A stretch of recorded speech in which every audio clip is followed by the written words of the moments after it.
Here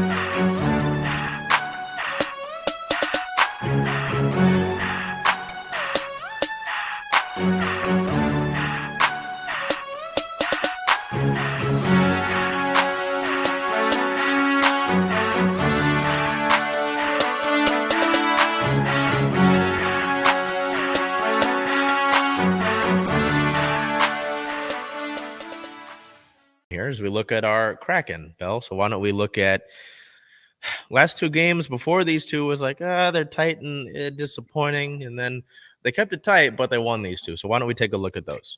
Yeah, our Kraken just had a thrilling couple of games. They played on the 17th versus the New York Rangers, and they won in overtime, 3-2. Our player of the game was Justin Schultz with 2 goals, 2 points, a 2 plus minus, and 5 shots, and the OT game winner. And on the 19th, they won with the exact same score against the LA Kings, a 3-2 game in OT. Player of the game was Jordan Eberle with 1 goal, 1 assist, 2 points, 3 shots, 1 hit, and 1 block, and also the OT game winner. So, you talk about those OT. Well, you talk about game one. And when we look at the stats here, that's a perfect segue to our player of the week. And looking at it, it just made total sense. So we had a pretty eventful week. 2 goals, 2 assists, 4 points for Justin Schultz, a 4 plus minus, 5 shots, and a game winner against the Rangers. That's actually his first ever multi-goal game in his career. And he's been around quite a bit. So, what have you been able to see from this team over the past 2 games? I know we talked about it with the loss to Winnipeg, the 1-0 shutout against the Wild. That was unfortunate. But I know that, so just to fill in on this, I know that after that overtime loss to Winnipeg, that this team has been practicing 3-on-3, practicing their overtime game, trying to be more patient with the puck, not rush into risky decisions, thinking about making that next pass as opposed to just risking it all. And it's paid off with these 2 winners.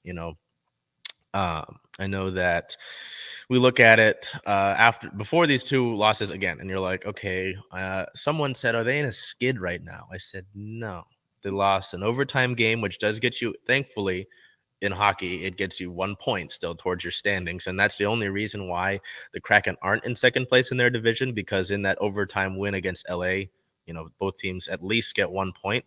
So LA, we would be tied with them in points right now, but because they got the 1 point, they hold the advantage for second place. But these are games that this team would lose last year. They weren't able, it just felt like they weren't able to, they'd stick in it, they'd show a hell of a fight, but they wouldn't be able to stick around. I don't know, what have you garnered, from whatever attention you've been able to pay to this team in regards to what you're seeing, their success, how they might have been different than last year? Yeah, I mean, I think it's important to note, like you said, they had just lost an overtime win. They had struggles against these teams. I believe we lost to the Rangers the last time we played them. Yep, first ever win And against the Rangers, actually. and isn't it against the Kings as well? Because I believe we lost both Uh, against the Kings last season. no, we have wins against them. We had Have we? we played a back-to-back against them where we torched them in the first last year towards the end of the year, Okay. and then lost the second. And then our first win of the year actually this season came against them after an overtime loss to the Ducks.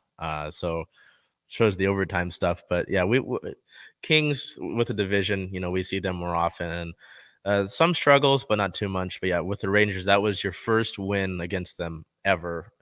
So over the original 6, I have to think about. I'll do that while you talk. But you get another. That's your first win against another one of the original 6 teams. So it's good Yeah. to see. But And I'll like look you at that. said, these are games that we would have previously lost. I just think it looks a lot cleaner in OT right now, and obviously Yes. the practice is paying off for them. So, yeah, I thought they were calm and collected, and Schultz just took the shot at the right time and got them the win. So it looks cleaner, it looks well executed, and they look patient. So I think those are my that's takeaways. a great point. Is cleaner, just being better, and then because that's what it was. You watch these guys a bunch of the times in overtime before, and it's like they're rushing into things. They're trying to cut through the zone, cut through three guys. It's just almost like selfish in a way. There were a bunch of times where in these last overtime games where I like Jared McCann, a great example, was bringing the puck up into the ozone for the other team and was going to rush into it, and he said, "No, I had a shot, but I'm going to turn around and think about it and take a different look at it." And they were able to obviously get the win later. Some patient play and a defensive poke by Justin Schultz. Actually, our play of the week got a poke.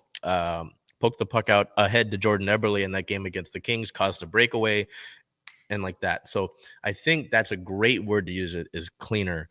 And I was looking at the original six, and you've won all your game. You've won a game against all of them except for the Maple Leafs, I believe, against the Maple Leafs. I don't want to sit here and kill our time looking it up on Google. So if I'm wrong, you can correct me. But it's a good sign, because again, this is something that I wouldn't have seen from this team last year, and to get contribution like this from Schultz, a guy who's kind of been up and down this season, is good to see, knowing that, Matty Beniers he got back on the point sheet this past game, but he's kind of been quiet offensively. Jared McCann hadn't scored for a while before his goal against the Rangers. Daniel Sprong had been quiet as well. I believe against the Kings, actually. So some guys who had been quiet are coming back here. Philipp Grubauer, not to cut into your injury news segment here, is back and now backing up again. Martin Jones is still playing well. So there are a lot of good signs here for this team, and it's really exciting. Again, I know that I think a few weeks ago we talked about the plan that Ron Francis had was 3 to 5 years from inception to make playoffs, and this is year 2. And you're still hanging around. You're still in third place in your division, and sooner rather than later, you could be in second place. So these are good signs. These are all good signs. Now, as you teased here, we do have some injury news on Grubauer, and it might be a little outdated now, but on the 17th, Grubauer says that he should be good to go by the weekend. On the 18th, he was activated off of IR. Gustav Olofsson was reassigned to Coachella Valley Firebirds in a corresponding move to Grubauer being activated off of IR. So, yeah, this was something that I know it's controversial. And I'm sure, Bel, that if you see anything Kraken related, there are the comments about Philipp Grubauer, it's unfortunate because some of the morning skates I've gone to where he's out there, it's like some Kraken fans want proof of life that they're out there, and I'm like, yep, he's on the ice. And people go, oh, great, our expensive backup goalie. I hope he doesn't come back. It's like, that's a little bit harsh. It's a little bit ridiculous to think about, because, again, this is a guy that goes out, got overworked to an extent last year. A lot of the goals against him were not his fault. And a lot of guys have been given a second chance. Martin Jones is a guy who struggled last year, I believe, with Philadelphia. Has had some tough times in San Jose, and he's making a great name for himself right now with this team. Why can't Grubauer get that same chance? Why can't he get that same sort of second chance and get that same sort of leeway? I'm going to give it to him. If he able to come back and play well, and you see these fans, oh, we've always loved. You got to keep an eye on that. You got to keep an eye on that. So why don't we look at some team news that also kind of draws the talk of the fans here? Yeah, on November 20th, they assigned Shane Wright to the Coachella Valley Firebirds. Wright is on a one-time conditioning load, meaning he can spend 14 days with the team. Would you like to say something regarding that? Yeah, so again, going similar to Grubauer, with Shane Wright, he has been the talk of the NHL world, like, oh, this number 4 overall pick, why isn't he playing? There was the headline from Yahoo was that after a disappointing start to the season, when you're winning games, there are 4 lines offensively in hockey, right?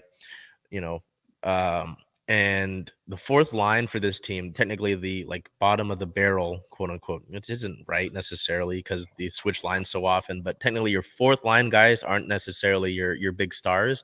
The 4th line for the Kraken have been playing really well. They've been Daniel Sprong is a guy who's playing on a 1-year deal. Ryan Donato got brought back on a 1-year deal. Even Morgan Geekie is someone that they're all guys who are fighting for their future.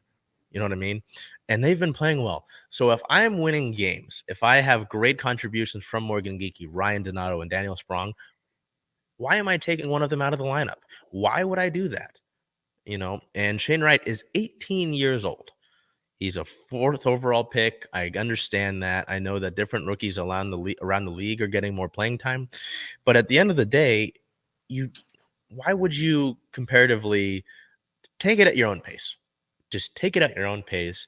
He'll go on this conditioning loan with Coachella Valley over the 14 days. He's at practice today with them right now. He can play 5 games maximum with them over that 14-day span. And then what's likely to happen is that as soon as he's done with that 14-day loan, he'll go and play with Team USA because they have something coming up in December. He'll be fine. Again, I will say this. He'll just be fine. I am not worried about him. I'm sure it's kind of like an instant gratification sort of thing, or like, oh, number 4 overall pick. And there was all this excitement that he fell to us. And then, he's a guy that's been put in the spotlight because of his talent and his potential since he was really young. Mm-hmm. And it's It like was even, really young. yeah. So, it's like certain guys, that expectations put on you. And then when you enter the league and you're not, mashing from minute 1, it's like, oh, he's a disappointment. We don't swear on this show. Give him a break, So I'm not worried about him. I really hope that he goes down to Coachella and just rips people apart. Mm-hmm. And because of that, I know that we try to keep the minor league coverage too low until we're able to get that sort of manpower. We're going to keep up with Shane Wright. So keep up with that. Look forward to that these next few weeks. But then we'll get to Martin Jones here, who, again, he was my star of the week the last 2 weeks. I thought about it this week when I saw this note, but I was like, I can't do 3 weeks in a row. Yeah. But I mean, maybe you should have, because Martin Jones was just named the NHL's 3rd star of the week.